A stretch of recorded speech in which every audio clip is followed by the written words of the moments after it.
ओम शांति। 20 जून 2024 की मुरली के मधुर महावाक्य हैं।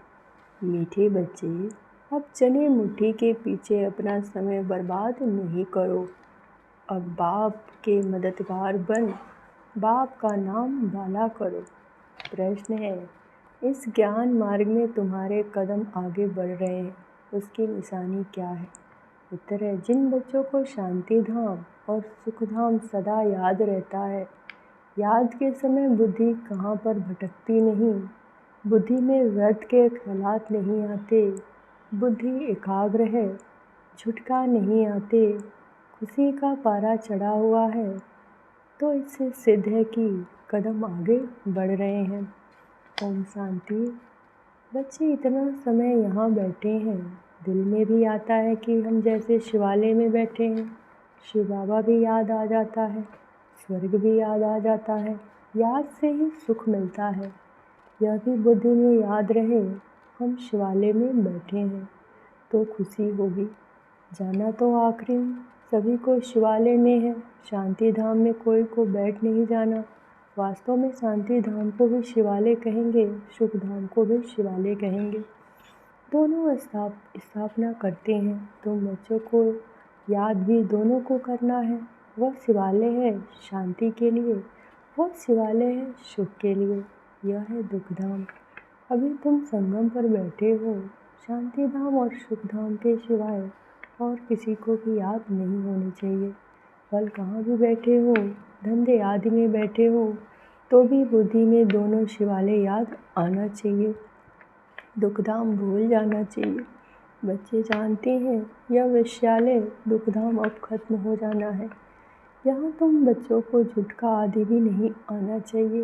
बहुतों की बुद्धि कहाँ कहाँ और तरफ चली जाती है, माया के विघ्न पड़ते हैं। तुम बच्चों को बाप घड़ी घड़ी कहते हैं। बच्चे मनमना भाव भिन्न भिन्न प्रकार की युक्तियाँ भी बतलाते हैं। यहाँ बैठे हो, बुद्धि में याद करो कि हम पहले शांति धाम शिवालय में जाएंगे, फिर सुख धाम में आएंगे। ऐसा याद करने से पाप कटते जाएंगे। जितना तुम याद करते हो उतना कदम बढ़ाते हो। यहाँ और कोई ख्यालात में नहीं बैठना चाहिए, नहीं तो तुम औरों को नुकसान पहुँचाते हो। फ़ायदे के बदले और ही नुकसान करते हो। आगे जब बैठते थे तो सामने कोई को जांच करने के लिए बिठाया जाता था। कौन झुटका खाते हैं, कौन आंखें बंद कर बैठते हैं, तो बड़ा खबरदार रहते थे। बाप भी देखते हैं इनका बुद्धि कहाँ भटकता है। क्या ये झुटका खाते हैं क्या? ऐसे भी बहुत आते हैं जो कुछ समझते नहीं हैं। ब्राह्मणियाँ ले आती हैं शिव बाबा के आगे। बच्चे बड़े होने चाहिए जो गफलत नहीं रहे, क्योंकि यह कोई ऑर्डिनरी टीचर नहीं है। बाप बैठ सिखलाते हैं। यहाँ बहुत सावधान होकर बैठना चाहिए। बाबा 15 मिनट शांति में बिठाते हैं। तुम तो घंटा 2 घंटा बैठते हो। सब तो महारथी नहीं है ना। जो कच्चे हैं उनको सावधान करना। सावधान करने से सुझाव हो जाएंगे। जो याद में नहीं रहते, व्यर्थ ख्यालात चलाते रहते, वह जैसे विघ्न डालते हैं, क्योंकि बुद्धि कहाँ न कहाँ भटकती है। महारथी, घोड़ेसवार, प्यादे सब बैठे हैं। बाबा आज विचार सागर मंथन करके आए थे। म्यूजियम में अथवा प्रदर्शनी में तुम बच्चे जो शिवालय, वेश्यालय और पुरुषोत्तम संगम योग तीनों बताते हो, यह बहुत अच्छा समझाने के लिए है। यह चित्र बहुत बड़े बड़े बनाने चाहिए। सबसे अच्छा बड़ा हाल इनके लिए होना चाहिए जो मनुष्यों को बुद्धि में झट बैठे। बच्चों का विचार चलना चाहिए कि इसमें हम इम्प्रूवमेंट कैसे लाएं। पुरुषोत्तम संगम योग बहुत अच्छा बनाना चाहिए, उससे मनुष्यों को बहुत अच्छी समझानी मिल सकती है। तपस्या में तुम 5-6 को बिठाते हो, परंतु नहीं, 10-15 को तपस्या में बिठाना चाहिए। बड़े बड़े चित्र बनाकर क्लियर अक्षर में लिखना चाहिए। तुम इतना समझाते हो, फिर समझते थोड़े ही हैं। तुम मेहनत करते हो समझाने के लिए। पत्थर बुद्धि है ना, तो जितना हो सके अच्छी रीति समझाना चाहिए। जो सर्विस में रहते हैं उनको सर्विस बढ़ाने का ख्याल करना है। प्रोजेक्टर प्रदर्शनी में इतना मज़ा नहीं है जितना म्यूजियम में। प्रोजेक्टर में सब कुछ समझते नहीं। सबसे अच्छा है म्यूजियम, भले छोटा हो एक कमरे में हो या शिवालय वेश्यालय और पुरुषोत्तम संगम युग का सीन हो, समझाने में बड़ी विशाल बुद्धि चाहिए। बेहद का बाप बेहद का टीचर आए हैं तो बेहद थोड़े ही जाएंगे। बच्चे MBA BA पास कर ले, बाप बैठ थोड़े ही रहेगा, थोड़े टाइम में चला जाएगा। बाकी थोड़ा समय है तो भी जगते नहीं। अच्छी अच्छी जो बच्चियाँ होंगी वो कहेंगी, इन 400-500 रुपये के लिए क्यों हम मुफ्त अपना टाइम बर्बाद करें, फिर शिवालय में हम क्या पद पाएंगे। बाबा देखते हैं कुमारियाँ तो फ्री है, भले कितना भी बड़ा पगार हो तो भी यह जैसे मुट्ठी चने में है। क्या सब खलास हो जाएंगे, कुछ भी रहेगा नहीं। बाप चने मुट्ठी अब छुड़ाने आए हैं, परंतु छोड़ते ही नहीं। उसमें है चने मुट्ठी, इसमें है विश्व की बादशाही। वह पाई पैसे के चने हैं, उनके पीछे कितना हैरान होते हैं। कुमारियाँ तो फ्री हैं, वो पढ़ाई तो पाई पैसे की है। उनको छोड़ या नॉलेज पढ़ते रहें तो दिमाग भी खुले। ऐसी छोटी छोटी बच्चियाँ बड़े बड़ों को बैठ नॉलेज दें। बाप आए हैं शिवालय स्थापना करने, यह तो जानते हैं कि यहाँ का सब कुछ मिट्टी में मिल जाना है। यह चने भी नसीब में नहीं आएंगे।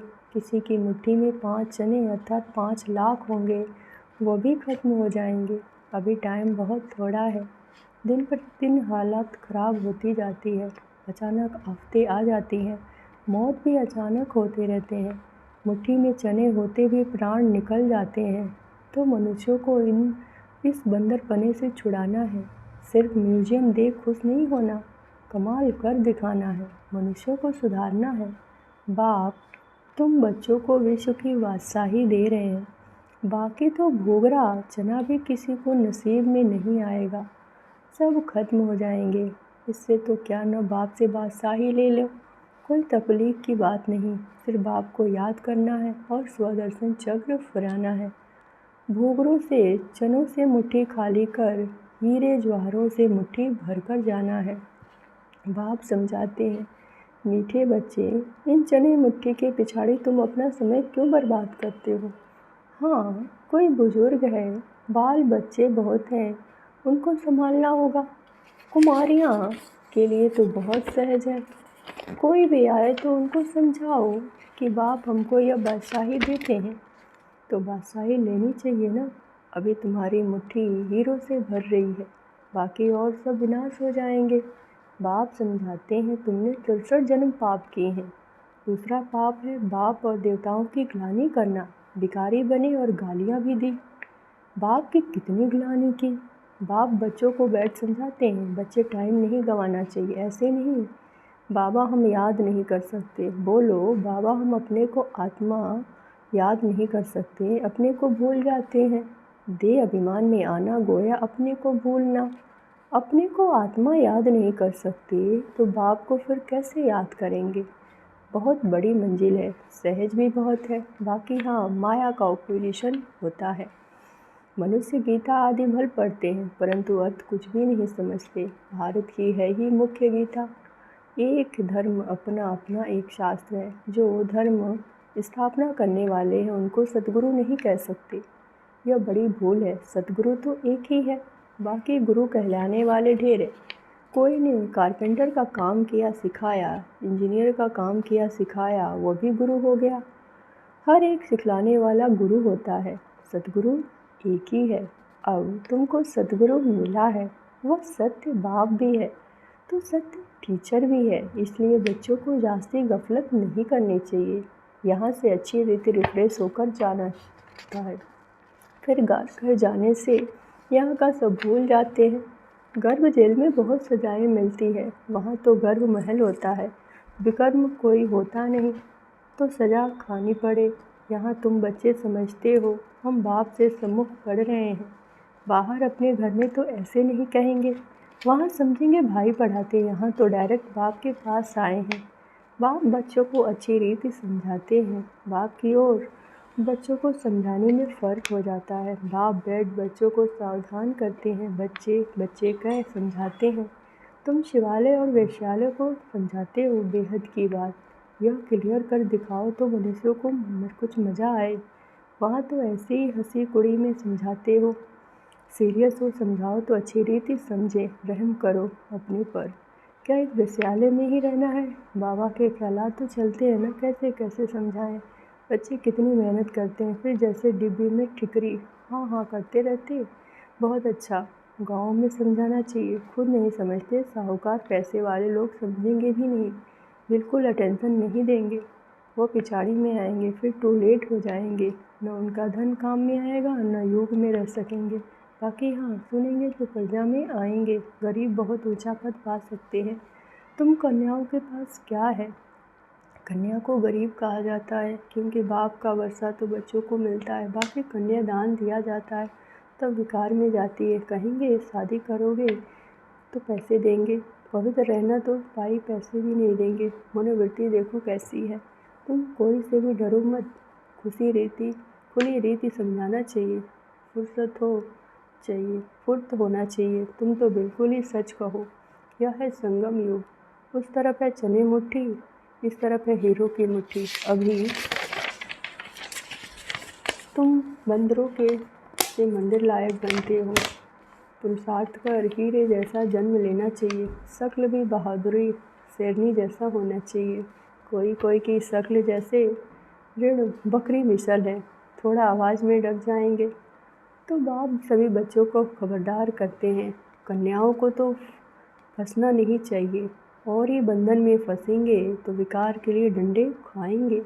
ज्ञान अच्छी रीति धारण करेंगी तो विश्व की महारानी बनेंगी। बाप कहते हैं मैं तुमको विश्व की बादशाही देने आया हूँ, परंतु किसकी किसकी नसीब में नहीं है। बाप है ही गरीब निवाज, गरीब हैं कन्याएं।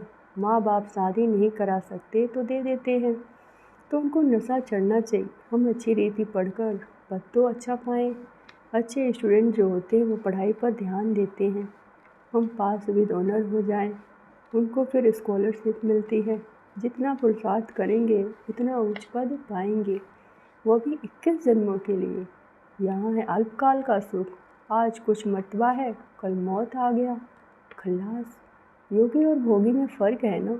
तो बाप कहते हैं गरीबों पर ज़्यादा अटेंशन दो, साहूकार मुश्किल उठेंगे। सिर्फ कहते हैं बहुत अच्छा है, यह संस्था बहुत अच्छी है, बहुतों का कल्याण करेगी, अपना कुछ भी कल्याण नहीं करते। बहुत अच्छा कहकर बाहर गए, खलास। माया डंडा उठाकर बैठी है, जो हौसला ही गुम कर देती है। एक ही थप्पड़ लगाने से अक्ल चट कर देती है। बाप समझाते हैं भारत का हाल देखो क्या हो गया है। बच्चों ने ड्रामा को अच्छी रीति समझा है। अच्छा, मीठे मीठे सिक्के लदे बच्चों प्रति माता पिता बाप दादा का याद प्यार और गुड मॉर्निंग। रूहानी बाप की रूहानी बच्चों को नमस्ते। धारणा के लिए मुख्य सार। पहली पॉइंट, चने मुट्ठी छोड़ बाप से विश्व की बादशाही लेने का पुरुषार्थ करना है। किसी भी बात से डरना नहीं है, निडर बंधनों से मुक्त होना है, अपना समय सच्ची कमाई में सफल करना। दूसरी पॉइंट, इस दुख धाम को भूल शिवालय अर्थात शांति धाम सुख धाम को याद करना। माया के विघ्नों को जान उससे सावधान रहना। वरदान, गीता का पाठ पढ़ने और पढ़ाने वाले नष्ट मोह स्मृति स्वरूप भव। गीता ज्ञान का पहला पाठ है और शरीरी आत्मा समझो। अंतिम पाठ है नष्ट मोह स्मृति स्वरूप बनो। पहला पाठ है विधि और अंतिम पाठ है विधि से सिद्धि। तो हर समय पहले स्वयं यह पाठ पढ़ो, फिर औरों को पढ़ाओ। ऐसे श्रेष्ठ कर्म करके दिखाओ जो आपके श्रेष्ठ कर्मों को देख अनेक आत्माएं श्रेष्ठ कर्म करके अपना भाग्य की रेखा श्रेष्ठ बना सके। स्लोगन है, परमात्मा स्नेह में समाये रहो तो मेहनत से मुक्त हो जाएंगे। ओम शांति।